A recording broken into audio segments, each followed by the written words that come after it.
Welcome to the 8 Minute Rule podcast, where actual physical therapists share clinical pearls designed to create conversation around what's getting results in the clinic. No fluff, no Medicare stopwatch, only quality content. Welcome back to the 8 Minute Rule. I've got Drew and Mark here with me again. Our goal today is talking through micro wins tracking. So really kind of looking at how it is that we're going to be encouraging our patients as we're making progress through care. Typically, this is going to be a little longer term plan of care that we're looking at. But let's start off here with a nice little icebreaker, as it has just gotten a little cooler. Looks like winter might be upon us here now around North Carolina. So what is your favorite cold weather activity, preferably outside? What you got for us, Mark? I don't like cold weather, so mine's going to be just about anything indoor. No. Outside. Outside cold weather activity here. If it's actually snowed, playing with my dog in the snow. Count it. How about you, Drew? I don't get to do this very often, but I do love to ski. We took our family up there, and our kids got to ski up to Vermont last spring, and we got to go for the first time, and 3 out of the 4 loved it. One's actually planning on raising money to fly back again on his own to go with my brother-in-law who lives up there, so he caught the bug, and I don't get to do it a whole lot, but it's one of my favorite things. Very cool. It's a good alternative if you can't snowboard, so good for you. Glad you guys had fun. Snowboarding's for punks. All right, so moving on. Again, we want Nice to dig transition. into this topic around individuals that typically can be a little bit longer of a plan of care. As PTs, obviously, we're always looking at how do we encourage, how do we motivate. So wins is a big part of that. And so, my first question to you guys is going to be, what is the most difficult patient population to track wins with? Mark, what you got for us? For me, it's the nociplastic primary group of folks. It's hard to track them and hard for them to see like the small victories along the way. But when they do get to the point where they like actually can recognize the victory, it's super rewarding. It's just hard along the way. All right, explain a little more with what you mean by nociplastic. So the more persistent pain, the people that have yellow flags, the people that have a lot of lifestyle contributors to their pain, all of those things like are going to impact their pain experience, but it's usually not something that like if they make a change, they're not going to necessarily notice that immediately. They may not notice it at all initially, but collectively all those changes will lead them to like a healthier and lifestyle, healthier life, and ultimately less pain. Well said. And I think that probably the biggest challenge to that as well is there's just so many things that you cannot control with that patient population, and you're really working on educating them, and you got to get the buy-in, and that can take some time. What you think, Drew? I think that chronic pain is the obvious one, just because we're not going to make incredibly fast progress on how much range of motion they're having or things like that, and so a lot of times these patients are focused on pain and how much it hurts to do certain things, and you have to shift the focus away from it, and that can be really difficult. So I think that's probably the obvious one. Maybe less obvious is keeping the early post-op person who's super competitive motivated because they just want to get back to playing their sport or whatever high-level activity that is, and we're talking about, hey, look, you got this range of motion back. And, some people will find that pretty rewarding, but they're still like, yeah, but I can't do this. And that's that longer-term rehab. So maybe the overall picture on both of those, it's probably a longer-term thing of how are we keeping them focused on the current short-term goals while also keeping an eye on that long-term one.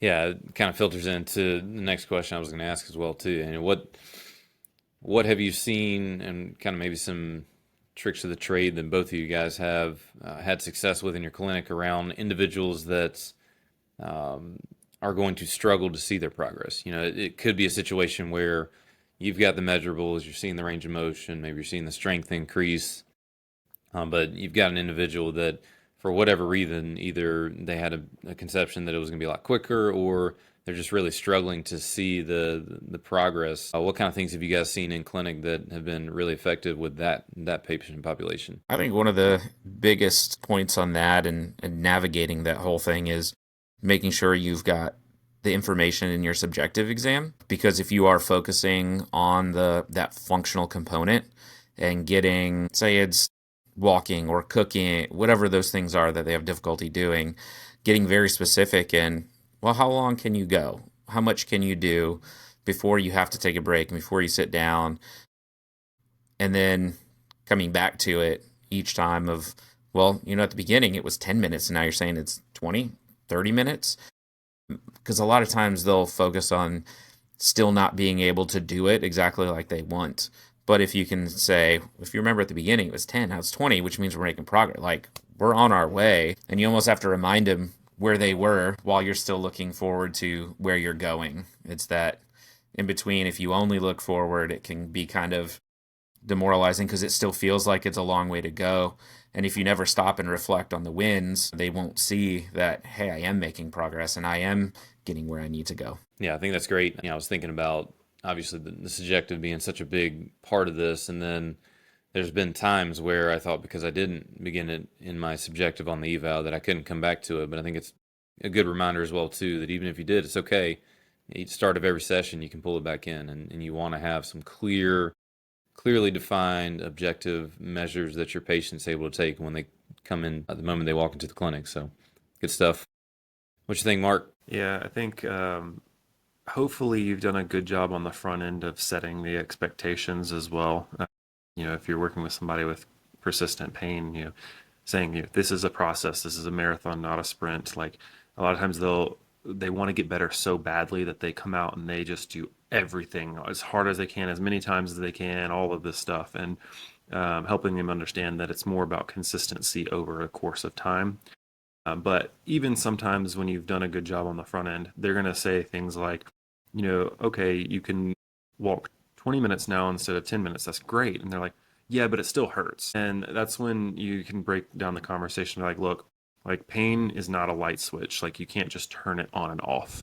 And so helping them understand what an actual victory is, what is a win. And so any changes in activity tolerance, any changes in frequency of flare-ups or duration of flare-ups, or all of these things, like any of that is a sign of progress. And you need to, like, you're going to have to celebrate those or you're not going to make it through the rest of this. And some people don't, and that's okay. But like for those that are going to hang on to something, that's something that we can do to help them understand those victories. Another thing with the persistent pain population that you can track, it may not mean a ton to them, but it is very objective, which would be like your 2-point discrimination, your pain pressure thresholds. Those are numbers that they can potentially hang on to. Again, they may not necessarily care. Some people won't, like, oh, you went from 10 pounds of force to 15 pounds of force. That's awesome. They'll be like, well, I don't care. I still hurt when I do things. But some folks, they need that little objective thing that they can say, wow, like I can see that it's changing. Yeah, That's what I was going to